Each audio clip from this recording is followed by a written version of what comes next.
आज एक बड़ी विडंबना है, आज हम मंदिर में जाते हैं पर मंदिर में भक्त कम और भिखारी ज्यादा नजर आते हैं। भिखारी मतलब हम ही भिखारी बन के जाते हैं, हम दर्शन करने नहीं जाते। हम इतनी दूर भागते हुए चले जाएंगे, हरिद्वार, ऋषिकेश, बद्रीनाथ, वृंदावन, वाराणसी, रामेश्वरम, जगन्नाथपुरी, लेकिन भगवान को नहीं देखते।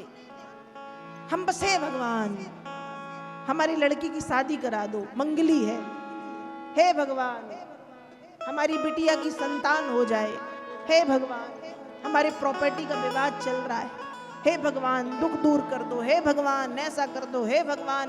इतनी दूर जाके भी हम ये बेकार की चीजें भगवान से मांगते हैं ना। आज आप खुद सोच लीजिए कि कोई ऐसा घर है जहां पे कलह नहीं है, जहां पे दुख नहीं है, जहां पे अशांति नहीं है, जहां पे असंतुष्टि नहीं है? है कोई घर ऐसा?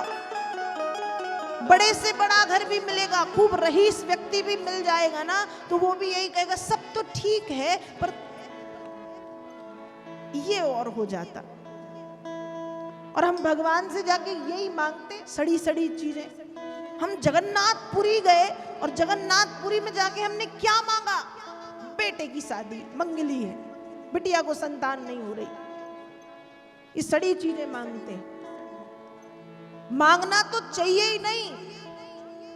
मंदिर में जाके क्या करना चाहिए? कहा मंदिर में जाके भगवान को देखो, भगवान को क्या करो? देखो। यदि पूछ लिया जाए कि आप मंदिर गए थे, आप राधा रमन गए थे, आप राधा वल्लभ गए थे, आप बिहारी जी गए थे, आप भगवान के मंदिर गए थे, आपने मंदिर में जाके क्या देखा? आपने भगवान की पोशाक देखी, किस रंग की थी?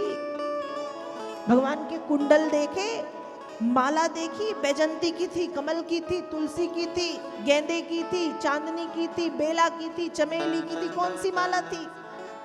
इत्र की कौन सी खुशबू आ रही थी? खस की थी, गुलाब की थी, रात रानी का इत्र था।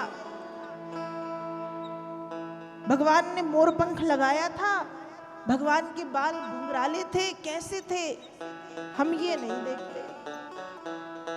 हम वहां जाके भी मांगते हैं। मांगो मत।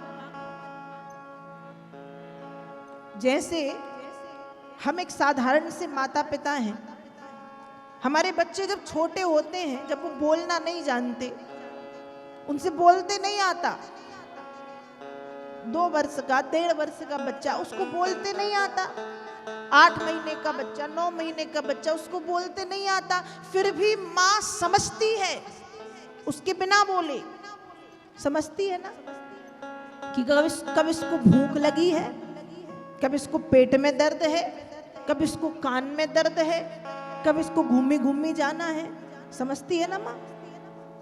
बच्चे को माँ से बोलना नहीं पड़ता, बच्चे को पिता से बोलना नहीं पड़ता, वो बिना बोले माता पिता उस बच्चे की भाषा समझ जाते हैं। तो जब हम जैसे साधारण से माता पिता बिना बोले अपने बच्चों की बातों को समझते हैं, तो क्या भी जगत पिता बिना बोले समझेंगे नहीं?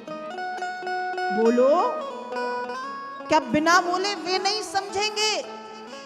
वे भी सब जानते हैं। एक सूत्र, एक गांठ बांध लो, यदि मन का मिल जाए, मन का हो जाए तो उनकी बहुत बड़ी कृपा है, और मन का ना हो तो उनकी इच्छा है।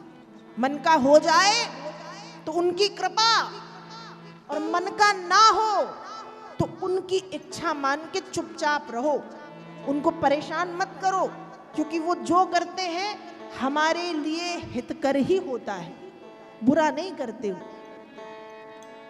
मांगो मत। और मंदिर में जाके मांगना भी है तो कृपा मांगनी है, मंदिर में जाके मांगना भी है तो भक्ति मांगनी है, मंदिर में जाके मांगना भी है तो यही कहना है कि अपनी कृपा दृष्टि हम पे बनाए रखो, बस कुछ नहीं चाहिए। हम इतनी बेकार की चीजें मांग लेते हैं जिनका कोई मोल नहीं, और जो मांगना चाहिए, जो मूल्यवान रत्न है, उसको नहीं मांगते। अरे भगवान का तो दर्शन मात्र यदि व्यक्ति ठीक से कर ले तो सब ठीक हो जाता है।